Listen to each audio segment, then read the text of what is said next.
저는 이수아 27살입니다. 서울이라는 대도시에서 지난 5년간 치열하게 살아왔죠. 오늘 드디어 제 인생의 큰 전환점을 맞이했습니다.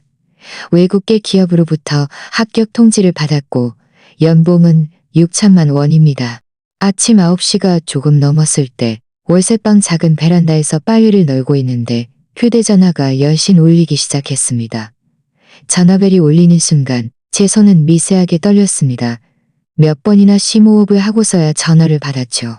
수화기 너머로 이수아 씨, 최종 면접에 합격하신 것을 진심으로 축하드립니다.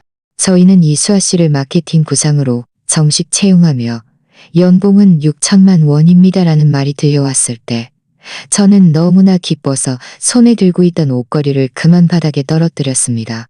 전화를 끊고 베란다에서 제자리 뛰기를 몇 번이나 하고는 눈물이 왈칵 쏟아질 뻔했습니다. 지난 5년간 정말 힘들었으니까요. 졸업 후 좋은 일자리를 찾지 못해 월세 1호만 원짜리 쪽방에서 살았고 반년 내내 라면만 먹고 살았습니다. 그 후 몇 번의 직장을 옮겼지만 매번 최선을 다했음에도 월급은 좀처럼 오르지 않았죠. 이제야 숨통이 트였습니다. 6천만 원의 연봉이라면 생활을 개선하고 시골에 계신 할머니께 용돈도 보내드릴 수 있을 것입니다. 할머니는 이 세상에서 나에게 가장 소중한 분입니다. 내가 10살 되던 해 엄마는 집에서 두 아이를 키울 형편이 안 된다며 나를 할머니 댁으로 보냈습니다. 그 후로 부모님은 나에게 거의 신경 쓰지 않았죠.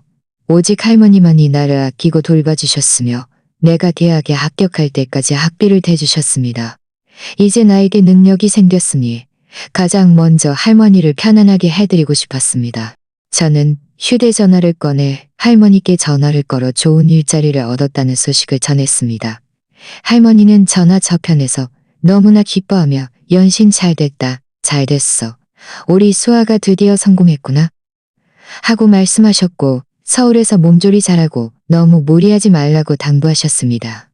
할머니와의 전화를 끊고 저는 미래를 계획하기 시작했습니다. 우선 회사 근처에 좀 더 큰 집을 얻어 할머니를 모시고 저는 미래를 모시고 잠시 함께 집을 얻어 할머니를 모시고 이런저런 생각을 하다 보니 배가 좀 고파졌습니다. 옷을 갈아입고 아래층으로 내려가 맛있는 음식을 사서 푸짐하게 차려 먹을 생각이었죠. 제가 사는 아파트는 오래된 건물이라 엘리베이터가 없었습니다. 저는 6층에 살아서 매일 계단을 오르내려야 했죠. 3층쯤 내려갔을 때 아래층에서 누군가 제 이름을 묻는 소리가 들렸습니다. 아주머니, 혹시 이수아 씨가 어디 사는지 아세요? 27살 정도 되고 키는 보통이고 긴 머리 가진 아가씨요. 낯선 중년 여성의 목소리였습니다. 저는 발걸음을 늦추며 마음속으로 의아해했습니다. 이 아파트에 2년째 살고 있지만 아는 사람은 많지 않았습니다. 직장 동료나 택배기사 말고는 저를 찾아올 사람이 없었죠. 설마 새로 입사할 회사 동료인가? 그럴 리 없는데 아직 입사 날짜도 말하지 않았는데 계속 아래로 내려가 1층에 다다랐을 때 드디어 말하는 사람들을 볼 수 있었습니다. 아파트 현관문 앞에는 세 사람이 서 있었습니다. 중년 남녀 안상과 20살 초반으로 보이는 젊은 남자였습니다. 중년 여성은 꽃무늬 블라우스를 입고 파마머리를 한 채 찬 가방을 들고 있었고 중년 남성은 쭈글쭈글한 회색 셔츠를 입고 다소 긴장한 표정이었습니다. 젊은 남자는 트레이닝복 차림으로 고개를 숙인 채 휴대전화를 만지작거리며 가끔씩 건물 안을 올려다보고 있었습니다. 제가 현관문을 나서자마자 중년 여성의 눈이 번쩍 뜨였습니다. 그녀는 빠른 걸음으로 제게 다가와 저를 위아래로 몇 번이나 훑어보더니 조심스럽게 물었습니다. 당신이 이수아 맞죠? 저는 고개를 끄덕였습니다. 마음속 의아함은 더욱 커졌죠. 아주머니, 저를 아세요? 무슨 일로 찾아오셨어요? 제가 이수아임을 인정하자 중년 여성의 얼굴에는 즉시 환한 미소가 피어났습니다. 그녀는 제 손을 덥석 잡고 놓지 않으며 매우 다정한 목소리로 말했습니다. 어머나, 정말 수아구나. 내가 네 엄마란다. 얘야, 내가 네 친엄마 박미숙이야. 저는 그 자리에서 얼어붙었습니다. 손에 들고 있던 장바구니를 떨어뜨릴 뻔했죠. 친엄마 박미숙? 제 머릿속은 빠르게 10살 때 저를 보냈던 엄마를 떠올렸습니다. 엄마 이름은 박미숙, 아빠 이름은 김영철이었던 것 같습니다. 그런데 왜 갑자기 저를 찾아온 거지? 지난 10수년간 그들은 가끔 생활비를 보내주다가 나중에는 그것마저 끊었습니다. 거의 연락조차 없었잖아요. 제가 멍하니 서 있을 때 중년 남성도 다가와 저를 보며 말했습니다. 수아야, 내가 네 아빠 김영철이다. 얘는 네 동생 이준호야. 어릴 때 같이 놀았던 거 기억나니?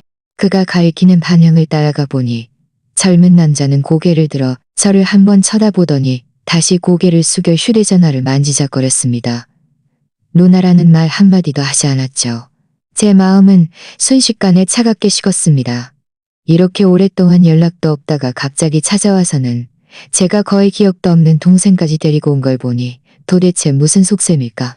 박미숙 씨는 제 손목을 꽉 잡고 있었습니다. 그 힘이 너무 세서 좀 아팠지만 그녀의 얼굴에는 유난히 다정한 미소가 가득했고 눈가에는 붉은 기가 돌며 마치 억울한 일이라도 당한 듯 했습니다. 수아야, 수아야, 수아야, 수아야, 수아야. 드디어 널 찾았구나. 지난 10년간 너희 아빠랑 나는 단 한 번도 편히 잠든 적이 없어. 매일 너 생각뿐이었고 네 소식을 수소문했지. 하지만 네가 어릴 때 살던 곳이 재개발되고 그녀의 이런 모습에도 제 마음속에는 아무런 타동도 일지 않았습니다. 10년? 저는 시골 할머니 댁에서 꼬박 5년을 살았습니다. 처음 5년 동안은 부모님이 가끔 생활비를 보내주셨지만 그 후로는 아예 연락이 끊겼죠. 할머니께서 말씀해 주신 적이 있습니다. 할머니께서 말씀해 주신 적이 있습니다. 안번이가 저를 데리고 읍내장에 갔는데 멀리서 김영철 아빠가 비료를 사는 것을 보셨다고요. 할머니는 저를 이끌고 가서 그때 저는 겨우 10살이었지만 마음이 너무 아파 할머니 뒤에 숨어 한참을 울었습니다. 그런데 이제 와서 10년 동안 저를 찾았다고요? 이 말은 어린아이를 속이는 말이나 다름없었습니다. 김영철 아빠도 옆에서 고개를 끄덕이며 목이 잠긴 소리로 말했습니다. 그래, 수아야. 네 엄마 말이 맞아. 우리 마음속엔 항상 네가 있었어. 네 동생 준호도 지난 몇 년간 항상 누나를 찾았다고 했어. 그는 말하면서 옆에 있던 이준호를 툭 밀었습니다. 이준호는 그제야 마지못해 고개를 들고 휴대전화를 내려놓더니 저를 한번 쳐다봤습니다. 입술을 옴찔거리더니 한참 동안 아무 말도 하지 못하고 결국 흐릿하게 응 한마디만 하고는 다시 고개를 돌려 아파트 벽에 붙은 작은 광고지를 멍하니 쳐다봤습니다. 저는 더욱 확실히 알 수 있었습니다. 그들이 진심으로 저를 찾은 것이 아니라 최근에 제 상황을 알게 되고서야 일부러 찾아온 것이라는 것을요. 하지만 저는 그들의 속셈을 밝히지 않았습니다. 그저 박미숙 씨의 손을 살며시 뿌리치고 위층을 가리키며 말했습니다. 밖에 해가 뜨거운데 우선 위로 올라가서 이야기할까요? 제가 6층에 살아서 엘리베이터가 없으니 좀 힘드실 거예요. 박미숙 씨는 이 말을 듣자마자 활짝 웃으며 제 팔을 잡고 위층으로 올라가기 시작했습니다. 힘들긴 뭐가 힘들어. 계단 오르는 게 운동도 되고 좋지. 수아야, 지금 사는 곳은 어때? 혼자 살아? 계단을 오르는 내내 박미숙 씨의 말은 끊이지 않았습니다. 제가 일하는 게 힘들지 않은지, 한 달에 얼마를 버는지 묻는가 하면 제가 어릴 때 얼마나 착하고 영리했는지 이야기하며 모든 대화가 돈과 생활 조건에 맞춰져 있었습니다. 김영철 아빠는 가끔 한두 마디씩 거들었는데 주로 박미숙 씨의 말에 동조하거나 지난 몇 년간 집안 형편이 어려웠다고 한숨을 쉬는 내용이었습니다. 이준호는 계속 맨 뒤에서 고개를 숙인 채 휴대전화를 만지작거렸고 우리와는 아무런 상관없는 낯선 사람처럼 보였습니다. 겨우 6층까지 올라와 저는 열쇠를 꺼내 문을 열고 그들을 들였습니다. 제 월세방은 그리 크지 않았습니다. 방 하나에 거실 하나, 가구도 모두 집주인이 남겨둔 것이었죠. 하지만 저는 깔끔하게 정리해 두었습니다. 박미숙 씨는 들어오자마자 사방을 둘러봤습니다. 거실의 소파, 침실의 옷장, 마지막으로 베란다에 널려있는 몇 벌의 옷에 시선이 멈췄습니다. 그녀의 입가에 맴돌던 미소가 살짝 옅어졌지만 곧 다시 활기를 되찾았습니다. 수아야, 혼자 사는데 이렇게 큰 집에 살다니 정말 대단하다. 박미숙 씨는 말하며 저를 소파에 앉히고는 김영철 아빠와 이준호도 옆에 앉으라고 불렀습니다. 우리가 오늘 온 건 널 보고 싶어서이기도 하지만 상의할 일이 있어서야. 저는 심장이 쿵 내려앉는 것을 느꼈습니다. 올 것이 왔구나. 저는 아무 말 없이 테이블 위에 물컵을 들어 물을 한 모금 마시며 그들이 말을 이어가기를 기다렸습니다. 박미숙 씨는 김영철 아빠를 한 번 보고 이준호를 한 번 보고 이준호를 한 번 보더니 제 손을 잡으며 목소리를 유난히 부드럽게 낮췄습니다. 수아야, 네 동생 준호가 올해 21살인데 사귀는 여자친구가 있어. 참 착하고 집안도 괜찮은데 요구하는 게 좀 많아. 네 동생도 직장 생활한 지 얼마 안 돼서 모아둔 돈이 없고 이 일은 네가 좀 도와줘야 할 것 같아. 제 손에 들린 물컵이 멈칫했습니다. 저는 고개를 들어 박미숙 씨를 바라봤습니다. 그녀의 눈에는 기대감이 가득했습니다. 마치 제가 동생의 결혼 자금과 신혼집을 마련해주는 것이 당연한 일이라는 듯이요. 김영철 아빠는 옆에서 고개를 끄덕이며 말했습니다. 수아야, 네가 이제 성공했습니다. 네 동생을 좀 도와주렴. 한 가족인데 뭘 그래. 나중에 네 동생이 네 은혜를 꼭 기억할 거야. 마치 우리가 자신의 이야기가 아닌 다른 사람의 이야기를 하는 것처럼요. 고개를 숙인 채 계속 휴대전화를 만지작거렸고 눈꺼풀조차 한 번 들어올리지 않았습니다. 저는 눈앞에 세 가족을 바라보며 마음속으로 차갑고도 우스꽝스러운 감정을 느꼈습니다. 10년 동안 저를 찾았다는 것은 거짓말이고 제가 돈을 내서 동생을 장가 보내려는 것이 진짜 속셈이었던 것이죠. 이렇게 고액 연봉 제안을 받고 기뻐할 겨를도 없이 그들이 찾아와 돈을 요구하다니 세상에 이렇게 쉬운 일이 어디 있을까요? 물컵을 쥐고 있는 제 손은 얼음장처럼 차가웠습니다. 박미숙 씨의 당연하다는 듯한 표정, 김영철 아빠의 동조하는 태도, 그리고 이준호가 내내 고개를 숙인 채 휴대전화만 만지작거리는 차가움이 세 개의 가시처럼 제 마음에 박혀 답답하고 아팠습니다. 저는 즉시 대답하지 않고 박미숙 씨를 그저 바라봤습니다. 그녀는 제가 망설이는 줄 알았는지 앞으로 더 다가와 목소리를 더욱 낮췄지만 그 속에는 계산적인 속셈이 가득했습니다. 수아야, 수아야, 수아야, 수아야, 수아야. 네가 이제 성공했으니 외국계 회사에서 일하면 연봉도 꽤 많겠지? 5천만 원 결혼 자금은 너한테 별거 아닐 거야. 신혼집도 너무 큰 거 살 필요 없어. 서울 시내에 20평대 아파트면 돼. 보증금은 네가 먼저 내주고 월세는 나중에 네 동생이 알아서 갚으라고 하면 어때? 그 말을 듣자 제 마음속에서 비웃음이 터져 나왔습니다. 별거 아니라니. 5천만 원의 서울 시내 아파트 보증금까지 합하면 최소 1억 원이 넘을 것입니다. 그녀는 정말 스스럼 없이 큰 돈을 요구하는군요. 제가 지난 몇 년간 힘들게 모은 돈을 다 합쳐도 2천만 원이 채 안 됐습니다. 6천만 원 연봉 제안을 받지 않았다면 이렇게 큰 돈은 상상조차 할 수 없었을 겁니다. 김영철 아빠는 옆에서 서둘러 한마디 덧붙였습니다. 그래, 수아야. 네 동생이 평생 한 번 하는 결혼인데 누나로서 좀 도와주는 게 당연한 거야. 게다가 너는 지금 혼자 살고 있으니 돈 쓸 곳도 적잖아.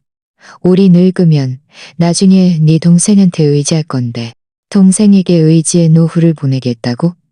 저는 어릴 때 그들이 두 아이를 키울 형편이 안 된다며 저를 할머니 댁으로 보냈을 때도 똑같은 말을 했다는 것을 떠올렸습니다.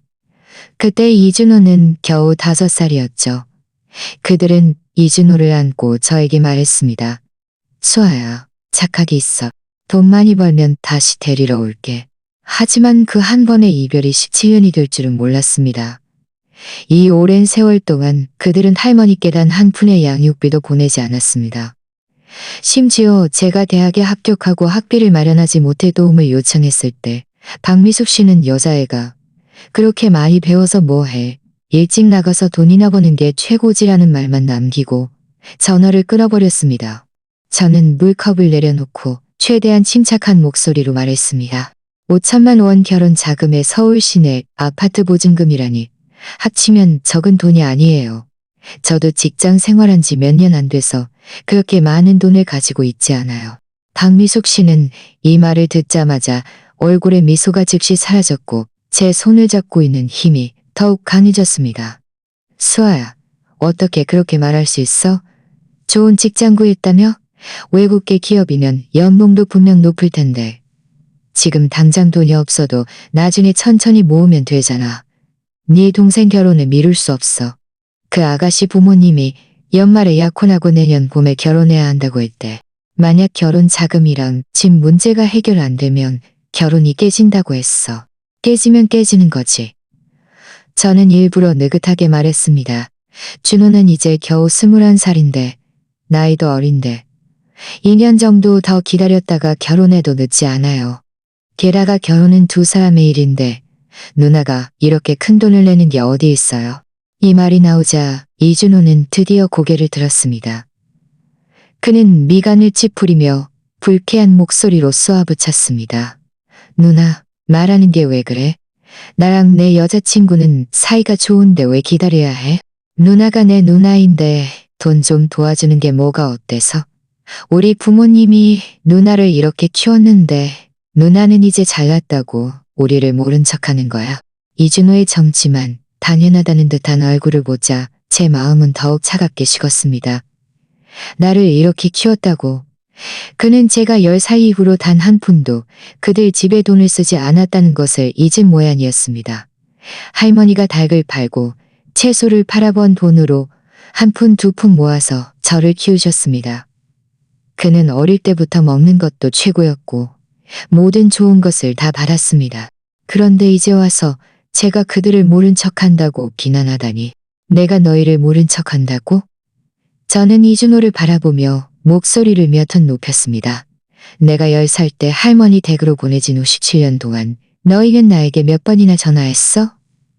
몇 번이나 돈을 보내줬어? 할머니가 아파서 입원하셨을 때 너희는 한 번이라도 찾아왔어? 그런데 이제 와서 나한테 돈을 내라고 해서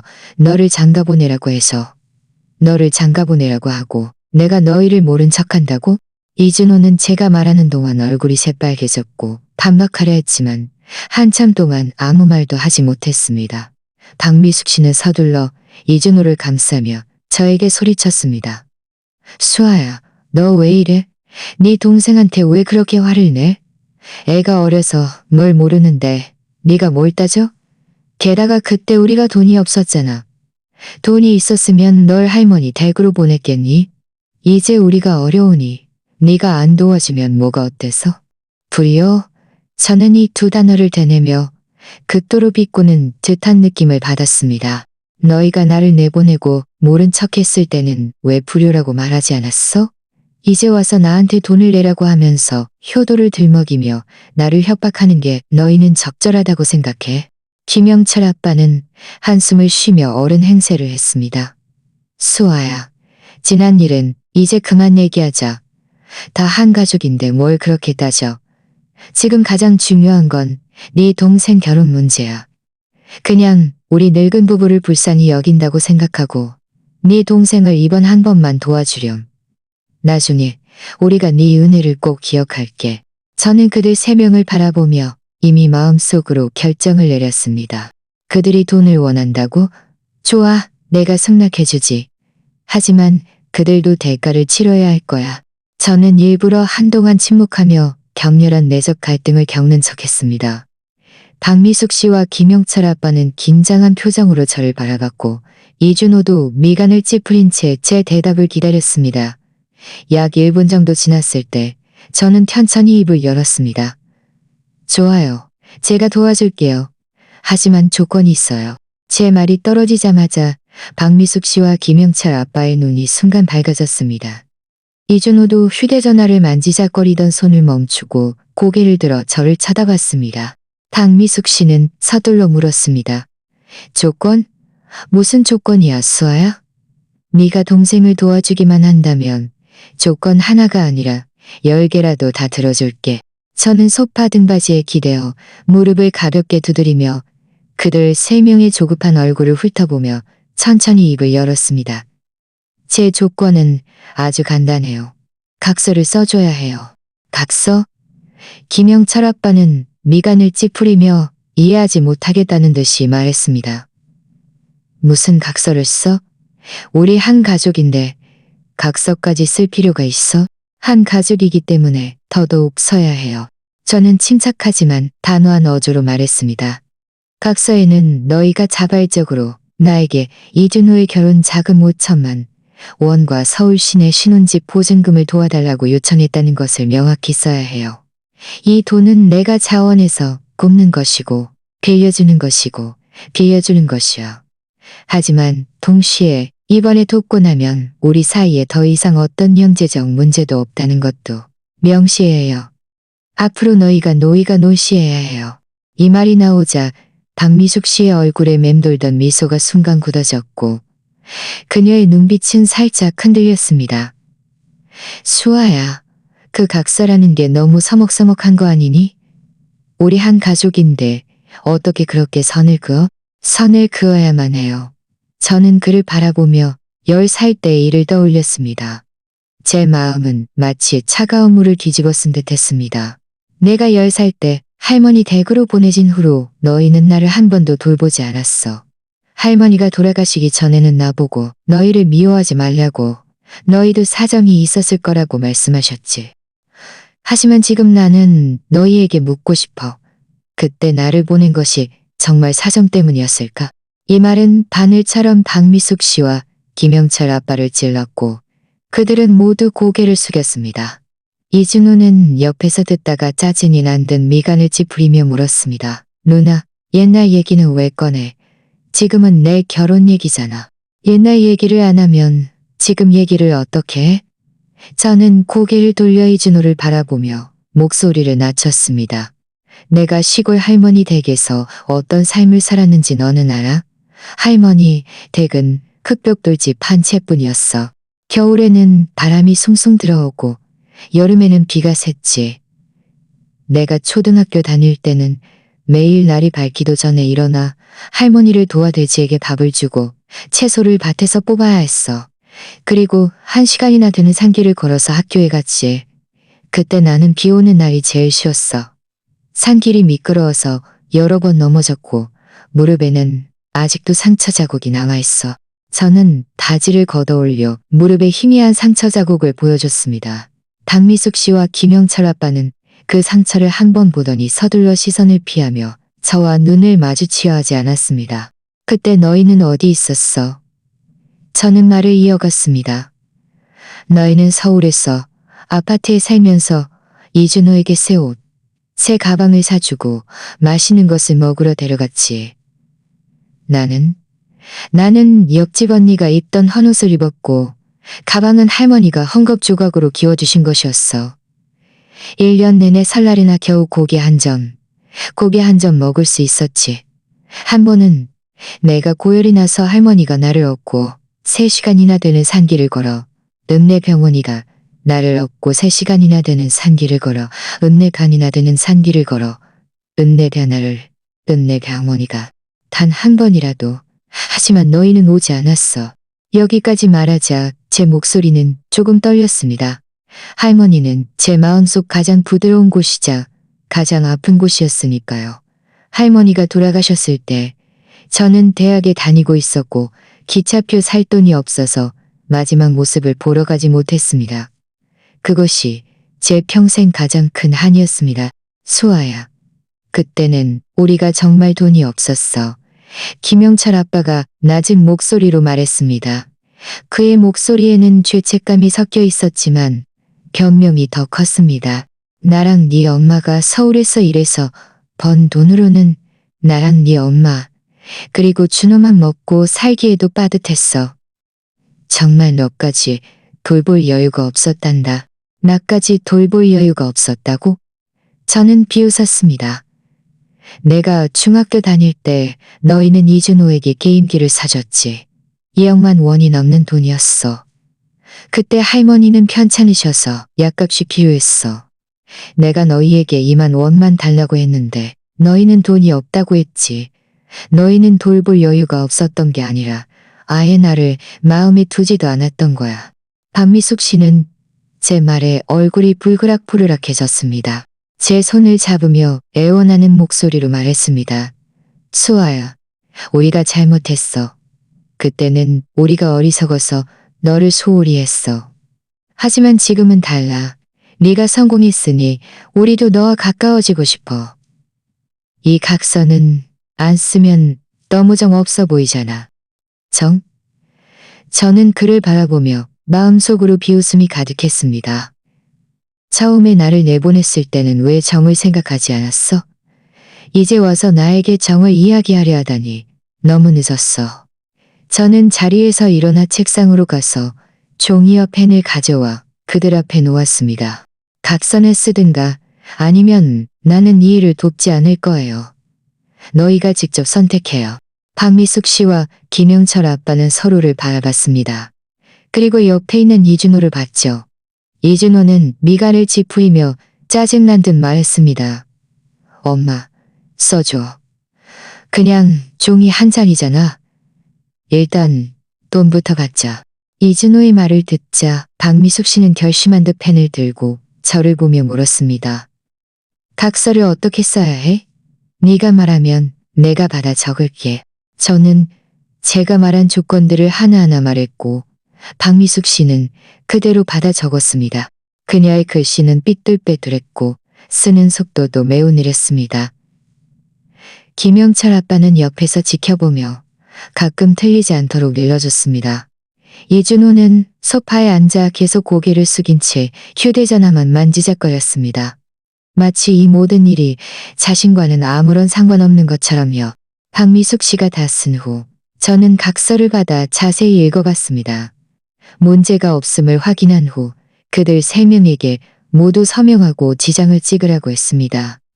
박미숙 씨와 김영철 아빠는 잠시 망설였지만 결국 서명했습니다.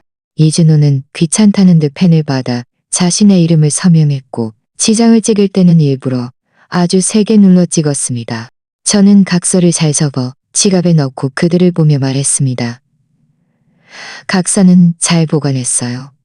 결혼 자금과 신혼집 보증금 문제는 제가 준비할 시간이 필요해요.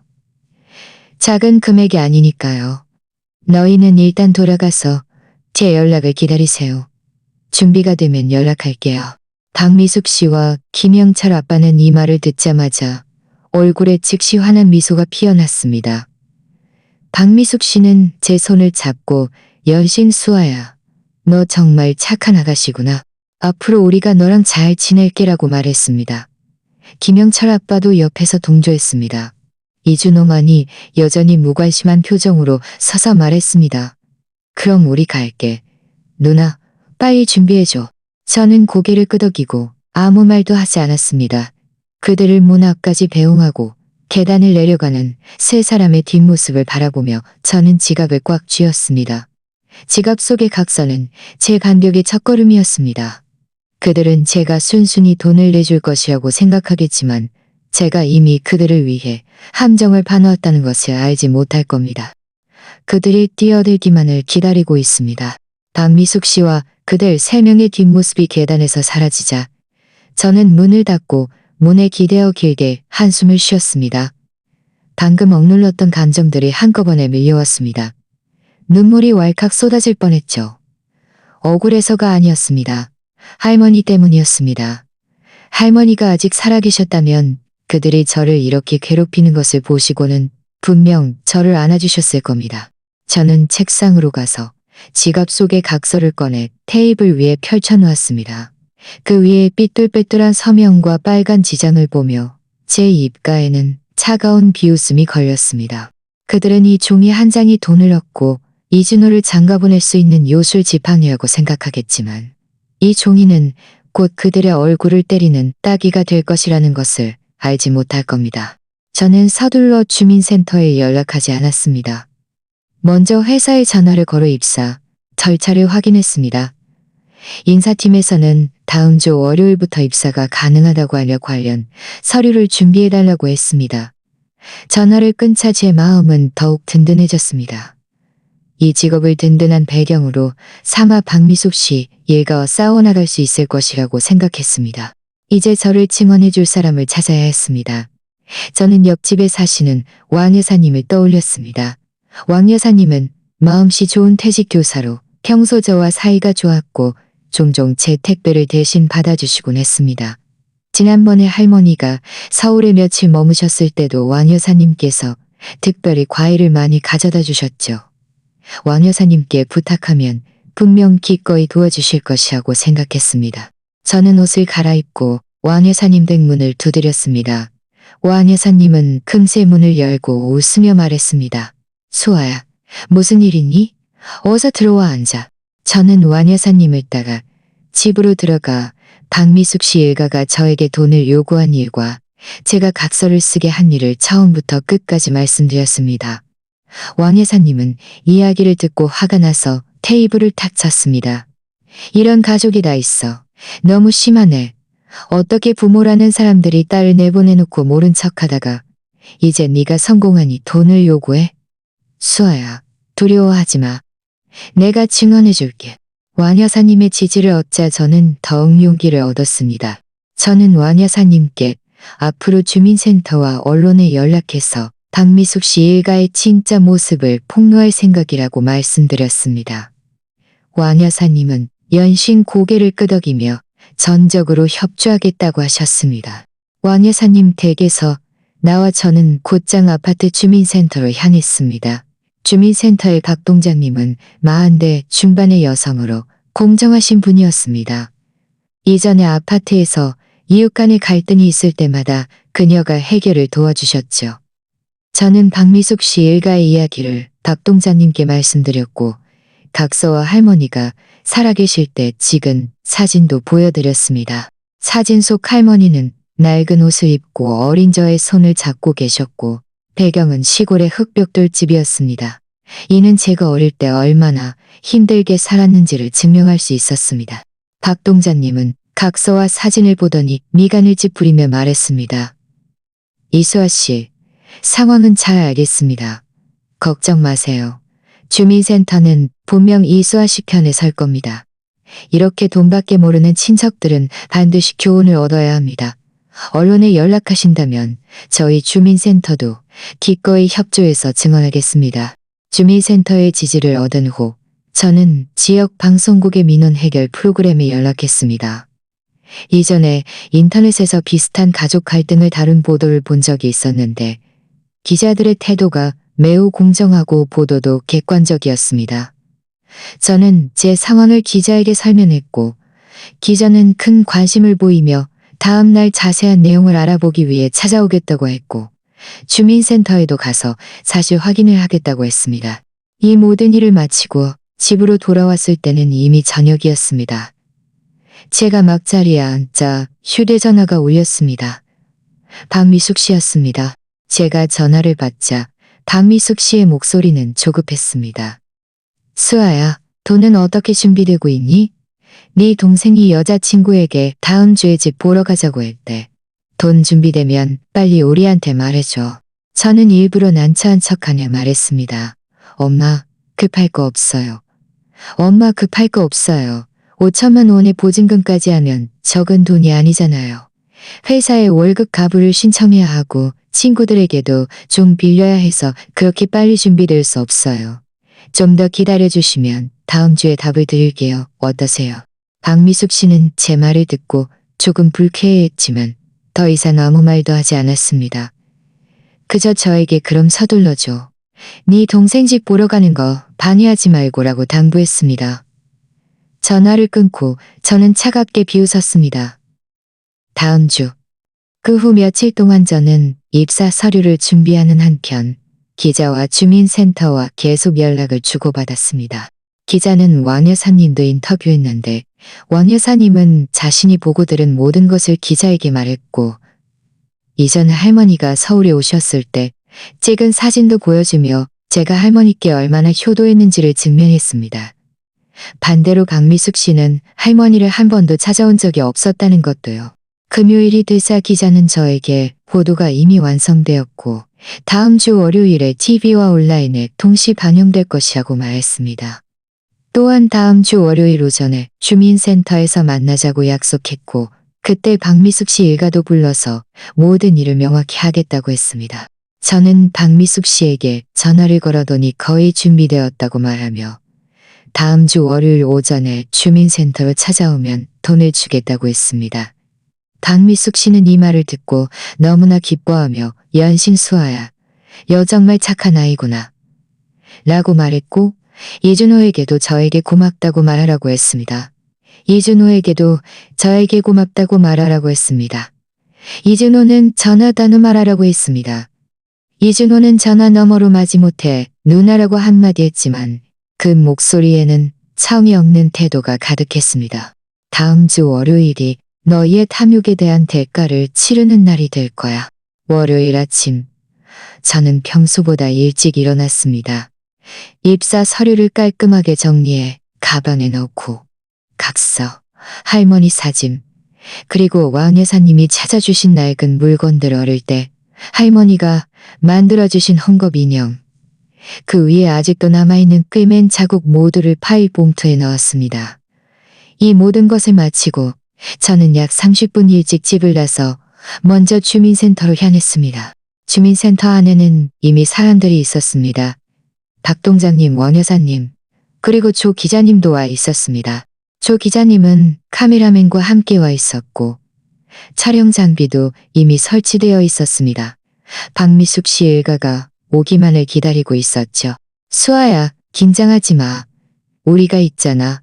왕 여사님이 제 손을 잡으며 조용히 위로했습니다. 저는 고개를 끄덕이고 깊이 숨을 들이쉬었습니다. 마음속으로는 약간 흥분했지만 그보다는 평온함이 더 컸습니다. 더 이상 혼자가 아니었으니까요. 대략 9시 10분쯤 주민센터 문이 열리고 박미숙 씨, 김영철 아빠, 이준호가 차례로 들어왔습니다. 박미숙 씨는 들어오자마자 사방을 둘러보더니 제 손에 들린 파일 봉투를 똑바로 응시하며 얼굴에 웃음을 가득 띠고 말했습니다. 수아야, 왔구나. 돈은 다 준비됐지? 이준호는 뒤따라 들어오며 양손을 주머니에 꽂은 채 건방진 표정이었습니다. 방 안의 촬영 장비를 보자 그는 미간을 찌푸리며 물었습니다. 왜 기자도 있어? 기자를 왜 불렀어? 박미숙 씨는 그제야 카메라맨을 알아차리고 얼굴색이 변했습니다. 제 팔을 잡으며 작은 목소리로 물었습니다. 수아야, 이게 무슨 일이야? 기자를 왜 불렀어? 우리 집안일인데 남이 끼어들 필요 없잖아.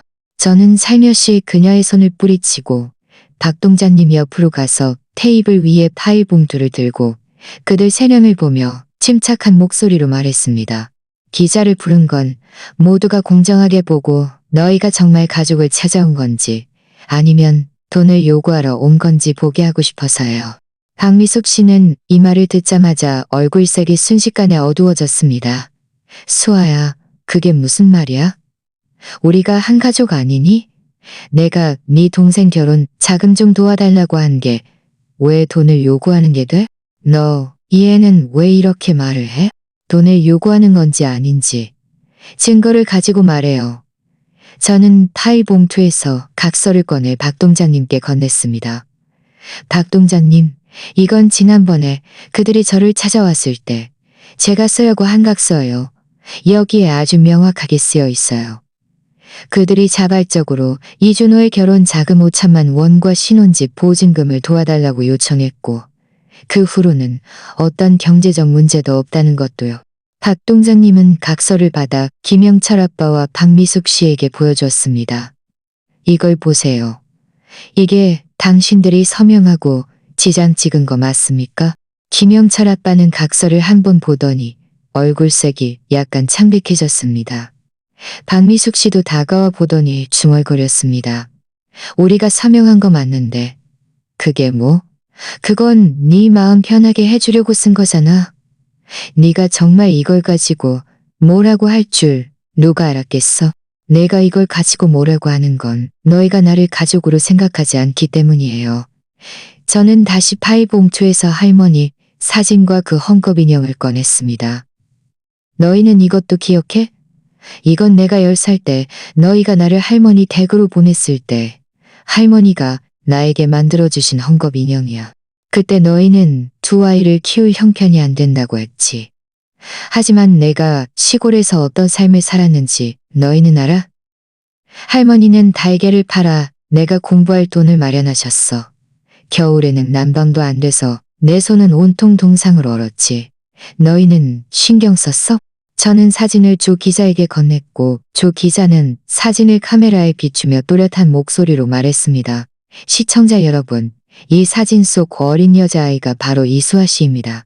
그때 그는 겨우 10살이었고 얇은 옷을 입고 있었으며 배경은 시골의 흙벽돌집입니다.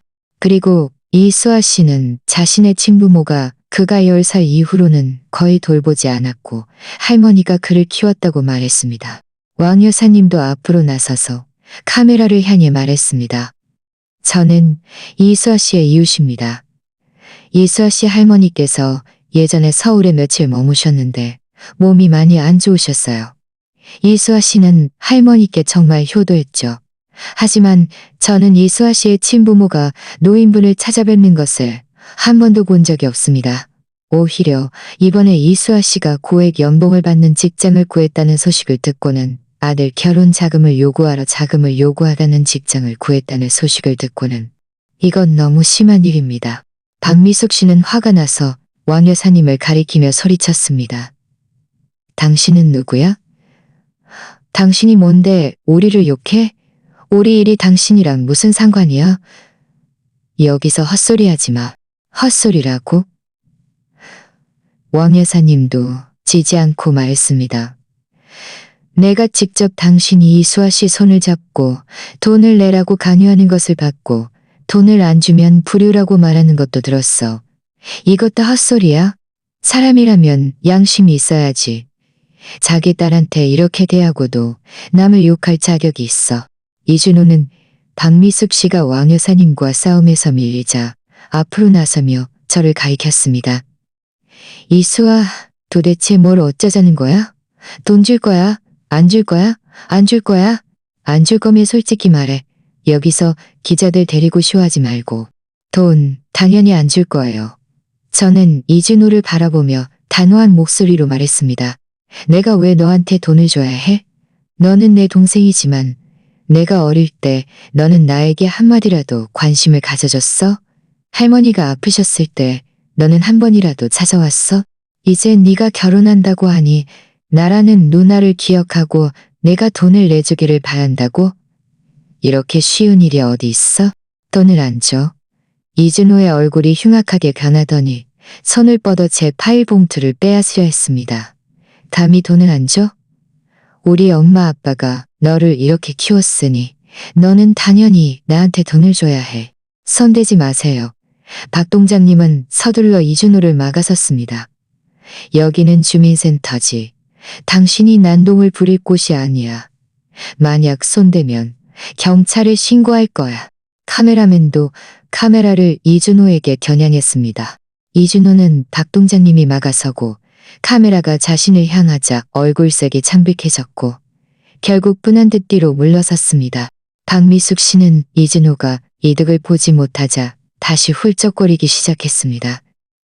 수아야, 너 어떻게 이렇게 매정할 수 있어? 우리가 네 친부모인데 네 동생이 장가 못 가는 걸 그냥 보고만 있을 거야? 너 이러다 우리 다 죽이겠다. 내가 너희를 죽여. 저는 박미숙 씨를 바라보며 마음속으로 비웃음이 가득했습니다. 너희 스스로 탐욕스러워서 나를 이용해 아들을 장가 보내려 했어. 이제 목적을 달성하지 못했다고 하니 내가 너희를 죽인다고? 세상에 이런 이치가 어디 있어? 조 기자는 앞으로 나서 박미숙 씨와 김영철 아빠에게 말했습니다. 두 분, 이수아 씨가 제공한 증거와 이웃의 증언에 따르면 당신들은 이수아 씨가 10살 이후로는 거의 돌보지 않았습니다. 그리고 이제 그가 고액 연봉 직장을 구하자 찾아와 거액의 돈을 요구했습니다. 이러한 행동은 주변 사람들의 불만을 이미 불러일으켰습니다. 이에 대해 할 말씀이 있으십니까?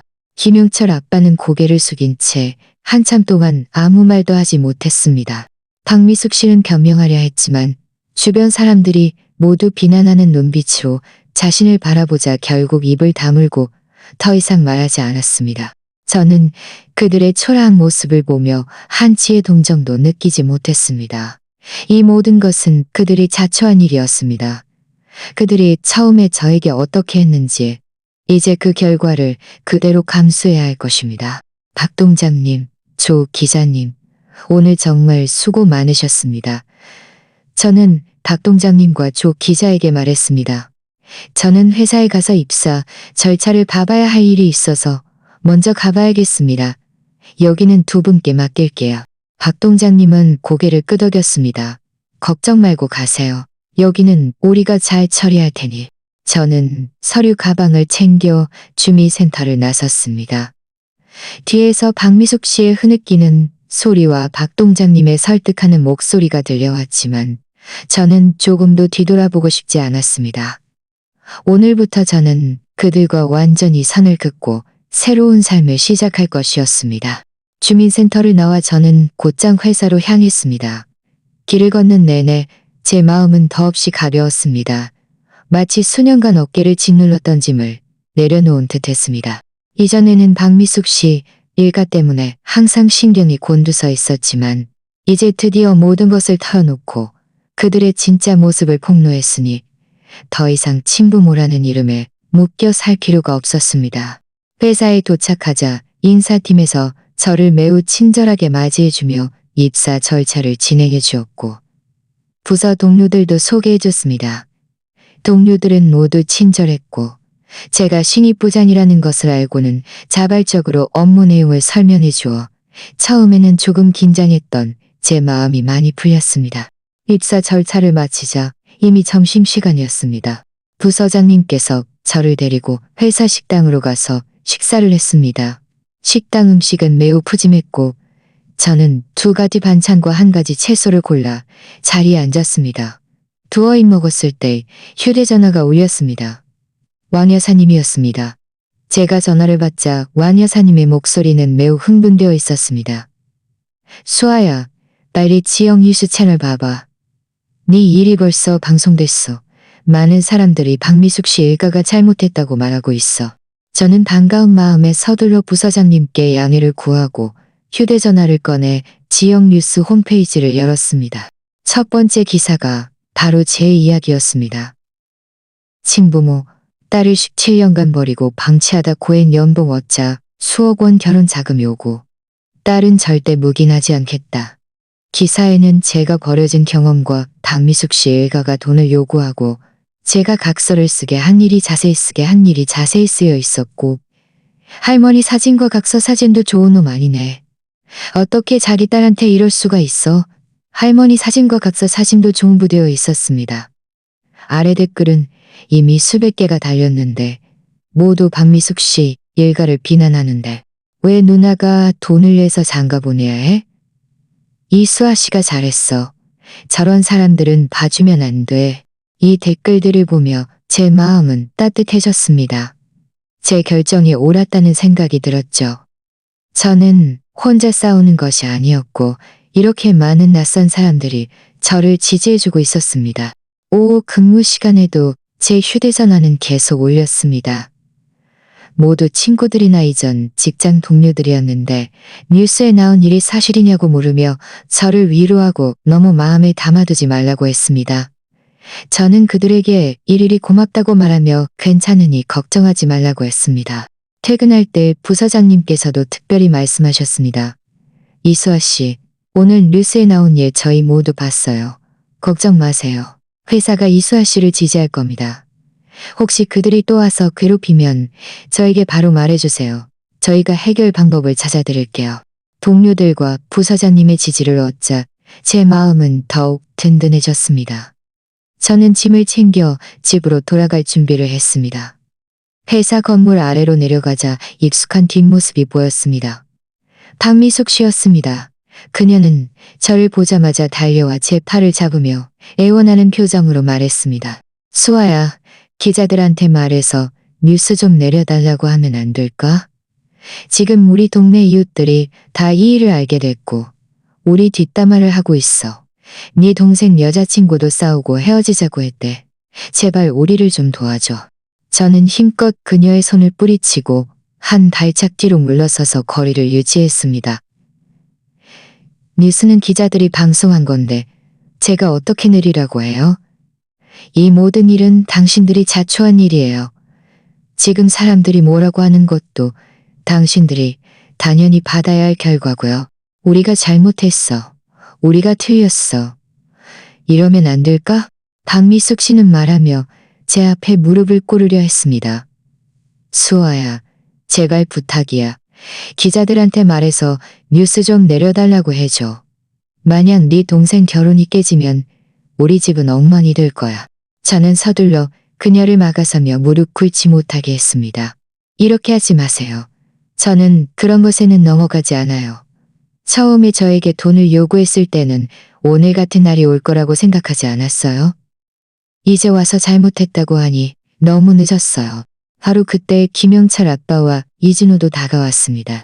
이준호는 저를 보자 눈이 새빨개지더니 저를 욕하기 시작했습니다. 이수아, 다 너 때문이야. 네가 기자들을 안 불렀으면 내 여자친구도 나랑 안 싸웠을 거라고. 너는 일부러 그러는 거야. 네가 내가 잘 되는 꼴을 못 보는 거지. 내가 네가 잘 되는 꼴을 못 본다고? 저는 비웃었습니다. 내가 네가 잘 되는 꼴을 못 봤으면 처음에 너희 부탁을 들어주지도 않았을 거고 각서도 쓰게 하지 않았을 거야. 너희 스스로 탐욕스러워서 나를 이용해 아들을 장가 보내려 했어. 이제 목적을 달성하지 못했다고 하니 나를 탓한다고? 너희는 도대체 이치하는 것을 알아? 김영철 아빠는 이준호를 말리며 더 이상 욕하지 못하게 한 다음 저를 보며 말했습니다. 수아야, 우리가 잘못했다는 걸 알아. 뉴스도 봤고 댓글도 봤어. 우리가 너에게 돈을 요구해서는 안 됐고 너에게 그렇게 못되게 굴어서는 안 됐어. 네가 대인배처럼 이번 한 번만 용서해주면 안 될까?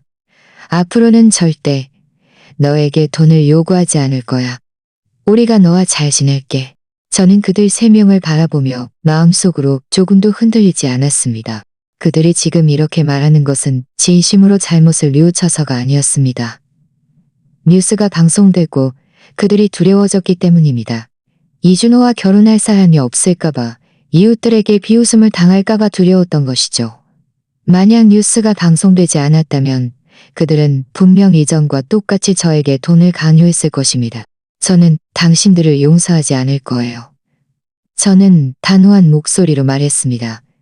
당신들이 저를 할머니 댁으로 보내고 모른 척한 그날부터 우리 사이는 더 이상 가족이 아니었어요. 앞으로 저를 찾아오지도 말고 연락도 하지 마세요. 우리는 각자의 삶을 살고 서로 간섭하지 않는 것이 가장 좋은 결과예요. 말을 마치고 저는 몸을 돌려 걸어갔습니다. 박미숙 씨가 저를 잡으려 했지만 저는 재빨리 발걸음을 재촉해 택시에 올라탔습니다. 차창 밖으로 그들 세 명이 그 자리에 서 있는 것이 보였습니다. 박미숙 씨는 울고 있었고 이준호는 욕을 하고 있었으며 김영철 아빠는 고개를 숙인 채 매우 초라한 모습이었습니다. 저는 길게 한숨을 쉬고 택시 등받이에 기대어 창밖의 밤 풍경을 바라봤습니다. 이것은 시작에 불과하다는 것을 알았습니다. 그들은 분명 이대로 포기하지 않을 것입니다. 하지만 저는 더 이상 예전의 나약한 이수아가 아니었습니다. 저에게는 직장도 있고 친구들도 있고 저를 지지해주는 사람들도 있습니다. 그들이 다시 저를 괴롭혀도 두렵지 않았습니다. 집으로 돌아와 저는 푸짐한 저녁 식사를 만들고 와인 한 병을 열어 새로운 삶을 시작하는 것을 축하했습니다. 창밖의 별들을 바라보며 저는 마음속으로 할머니께 말했습니다. 할머니, 저는 지금 잘 지내고 있어요. 더 이상 다른 사람들이 저를 괴롭히게 두지 않을 거예요. 할머니 걱정 마세요. 저는 할머니의 기대를 저버리지 않고 잘 살 거예요. 거절한 후 박미숙 씨 일가가 며칠은 조용할 것이라고 생각했지만 그들이 더 심한 짓을 할 줄은 몰랐습니다. 다음 날 아침 회사 건물 아래에 도착하자 박미숙 씨와 김영철 아빠가 회사 문 앞 계단에 앉아 있는 것이 보였습니다. 앞에는 낡은 그릇이 놓여 있었는데 마치 구걸하는 사람들 같았습니다. 박미숙 씨는 저를 보자마자 벌떡 일어나 달려와 제 옷을 잡으려 하며 소리쳤습니다. 이수아, 너희 배은망덕한 것. 우리가 힘들게 너를 이렇게 키웠는데 이제 잘났다고 우리를 모른 척해? 오늘 우리한테 돈 안 주면 우리는 안 갈 거야. 김영철 아빠도 따라서 일어났습니다. 고개를 숙인 채 중얼거렸습니다.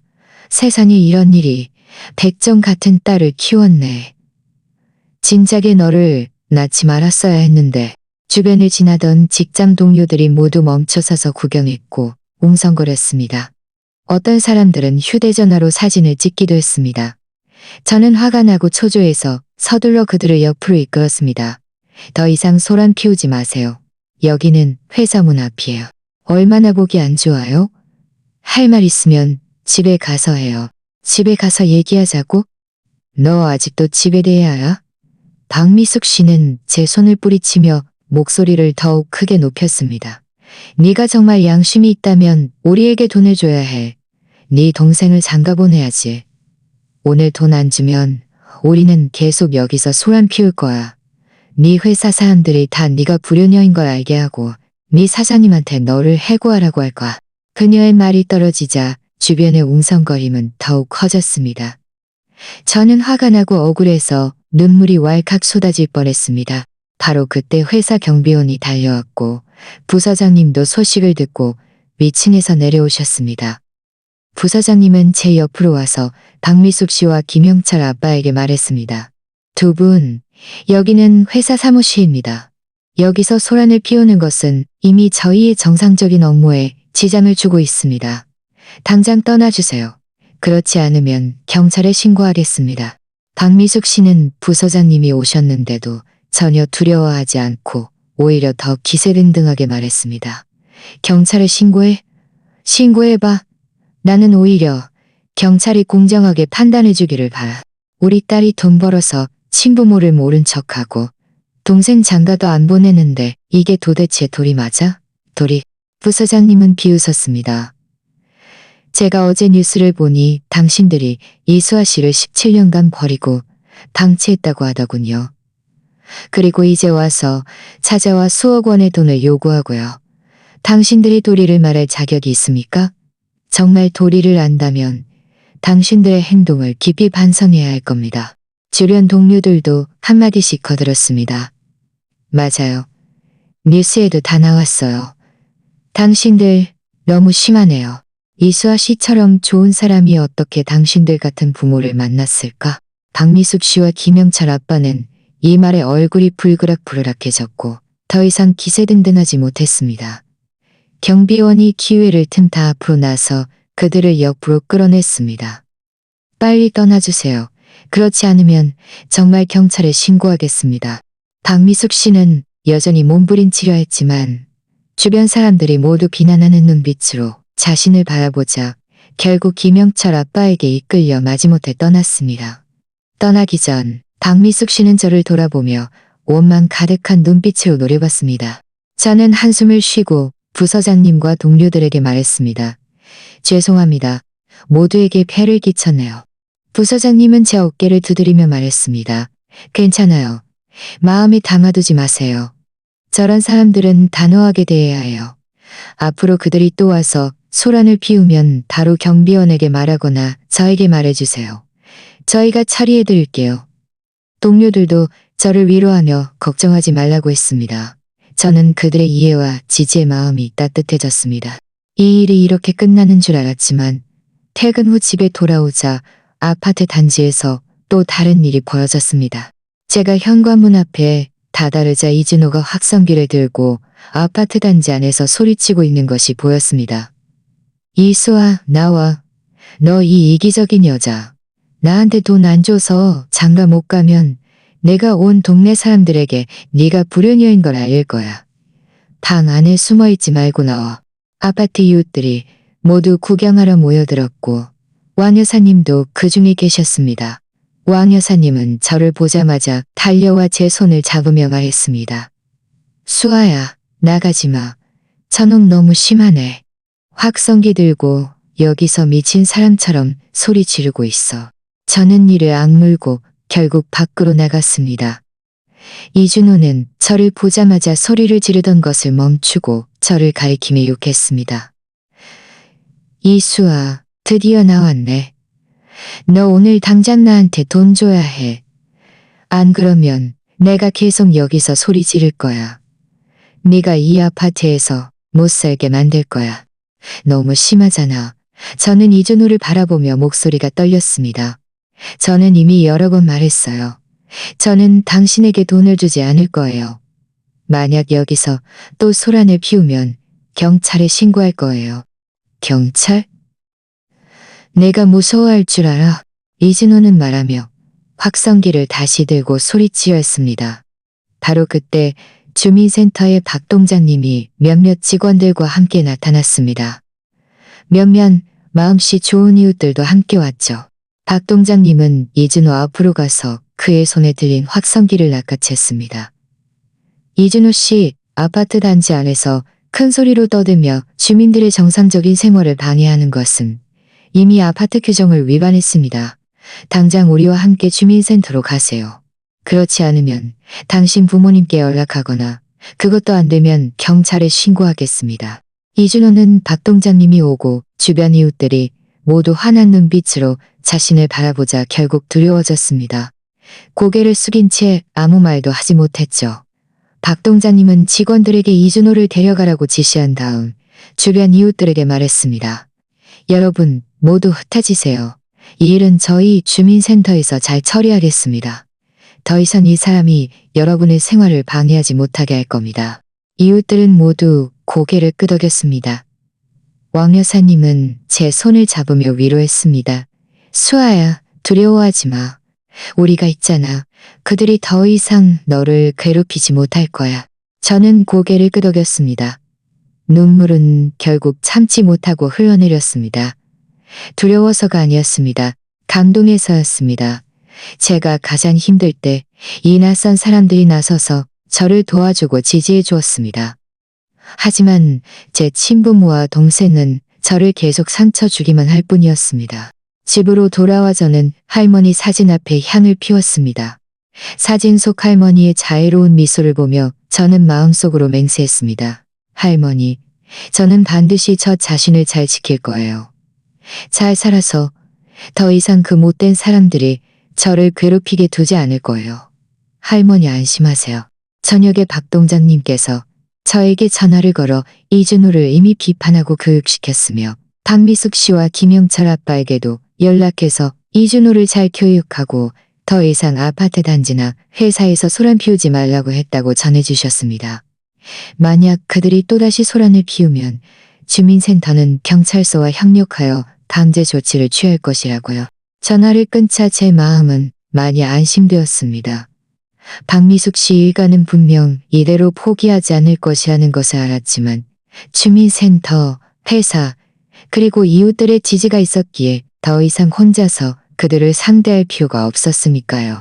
다만 저는 그들의 다음 행동이 저에게 그들의 진짜 모습을 완전히 보여주고 그들 스스로를 더 깊은 공경에 빠뜨릴 줄은 몰랐습니다. 박 동장님의 말 덕분에 저는 며칠 동안 안심하고 지낼 수 있었습니다. 박미숙 씨 일가는 과연 회사나 아파트 단지에서 더 이상 소란을 피우지 않았습니다. 저는 그들이 정말 두려워한 줄 알았지만 그들은 뒤에서 다른 꿍꿍이를 꾸미고 있었습니다.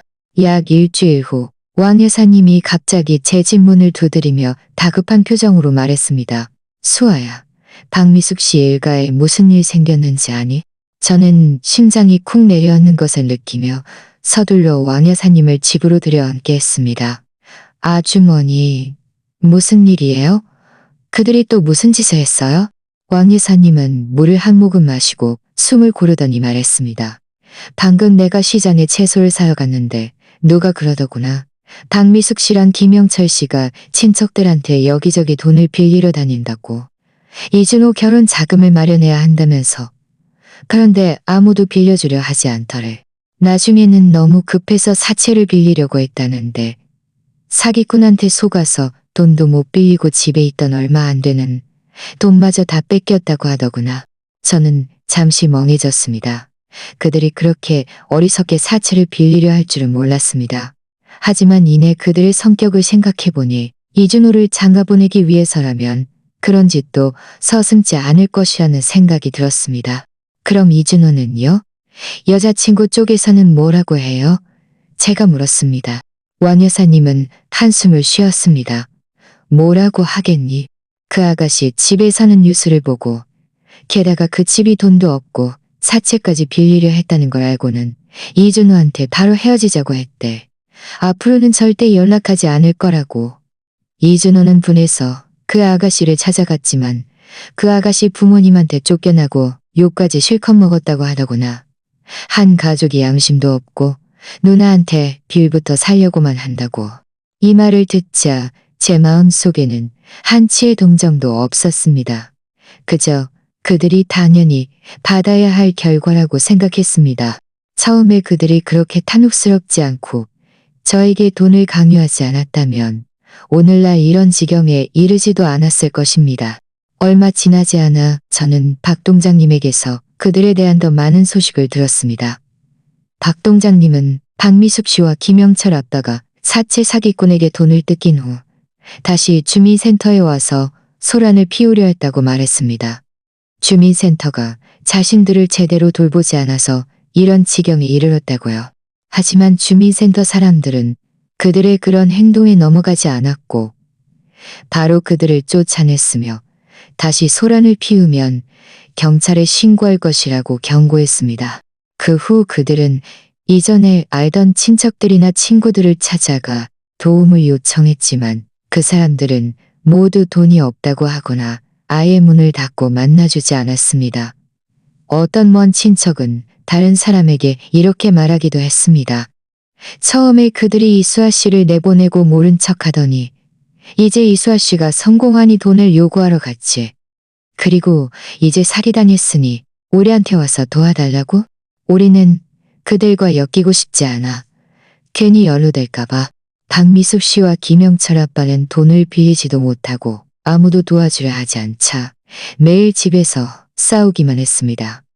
김영철 아빠는 박미숙 씨가 처음에 저에게 돈을 요구하지 말았어야 했다고, 사채를 빌리려 하지 말았어야 했다고 비난했습니다. 박미숙 씨는 김영철 아빠가 무능력해서 돈을 못 벌어 아들을 장가보내지 못한다고 비난했습니다. 이준호는 그들이 쓸모없어서 자신을 여자친구와 헤어지게 만들었다고 비난해 쓸모없어서 매일 집에서 누워 휴대전화만 만지작거리거나 술을 마시러 나갔다가 취하면 집에 와서 화를 냈습니다. 한 번은 아파트 단지에서 누군가 김영철 아빠와 박미숙 씨가 아래층 쓰레기통에서 플라스틱 병과 종이 상자를 줍고 있는 것을 봤다고 했습니다. 고물을 팔아 돈을 벌려는 모양이었습니다. 박미숙 씨는 아는 사람을 보자마자 서둘러 고개를 숙이며 사람들이 자신을 알아볼까봐 두려워했습니다. 김영철 아빠는 초라한 얼굴로 이전에 저에게 돈을 요구할 때 당당함은 찾아볼 수 없었습니다. 왕 여사님도 저에게 말씀해 주셨습니다. 어느 날 밤 그녀가 밤중에 깨어 아파트 화단에서 박미숙 씨가 울고 있는 것을 봤다고요. 그녀는 중얼거렸습니다. 처음에 수아를 내보내지 않았더라면 좋았을 텐데. 처음에 그렇게 탐욕스럽지 않았더라면 좋았을 텐데. 하지만 세상에는 후회하는 약이 없습니다. 그들이 지금 아무리 후회해도 이미 일어난 일을 바꿀 수는 없습니다. 저는 이 이야기들을 들으며 마음이 매우 평온했습니다. 그들의 오늘날의 처지는 모두 그들 스스로 자초한 일이었습니다. 처음에 그들이 저에게 조금이라도 잘해주고 조금이라도 더 관심을 가져줬더라면, 하다못해 가끔 전화라도 한 통 해줬더라면 저도 그들에게 이렇게까지 하지는 않았을 것입니다. 하지만 그들은 그러지 않았습니다. 그들의 눈에는 이준호밖에 없었고 자신들의 이익밖에 없었습니다. 이제 그들이 사업자들의 결과를 받는 것도 당연했습니다. 어느 날 퇴근길에 아파트 단지 입구에서 멀리서 박미숙 씨를 봤습니다. 그녀는 낡고 색이 바랜 옷을 입고 있었고 손에는 고물이 가득 담긴 봉투를 들고 고개를 숙인 채 앞으로 걸어가고 있었습니다. 저는 그녀에게 인사를 건네지 않고 그저 묵묵히 그녀 옆을 지나갔습니다. 그녀는 저를 본 것 같았지만 고개를 들지 않고 발걸음을 재촉하며 서둘러 사라졌습니다. 저는 그녀가 창피해서 저를 마주할 용기가 없다는 것을 알았습니다. 어쩌면 그녀 마음속으로도 그때의 행동을 후회하고 있을지도 모릅니다. 하지만 후회는 이미 소용없었습니다. 집으로 돌아와 저는 할머니 사진을 보며 조용히 말했습니다. 할머니 보세요. 그들은 드디어 자신들의 행동에 대한 대가를 치르고 있어요. 할머니 안심하세요.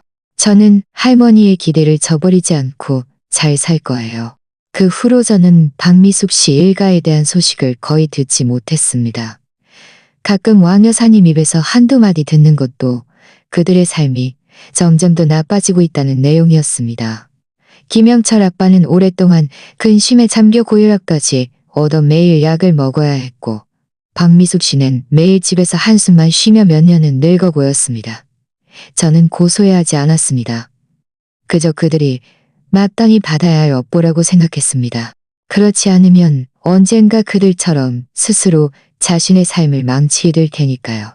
시간이 흐르고 박미숙 씨 일가의 소식은 점점 줄어들다가 결국 제 삶에서 완전히 사라졌습니다. 왕 여사님이 가끔 그들이 원래 살던 곳에서 교회의 월세방으로 이사한 것 같다고 말씀하셨지만 정확히 어디인지는 아무도 몰랐고 아무도 알고 싶어 하지 않았습니다. 결국 그들처럼 돈밖에 모르고 정을 모르는 사람들은 이미 친척과 이웃들에게 완전히 멀리하게 되었으니까요. 반면 제 삶은 점점 더 좋은 방향으로 발전했습니다. 외국계 기업에 입사한 후 저는 이전 프로젝트에서 쌓은 경험을 바탕으로 중요한 마케팅 기획안을 성공적으로 이끌어 완료했고 회사에 많은 고객을 유치했습니다.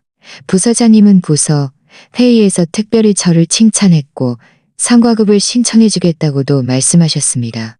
동료들도 저를 점점 더 인정해 주었고 업무상 문제가 생기면 모두 자발적으로 저와 상의하러 왔습니다.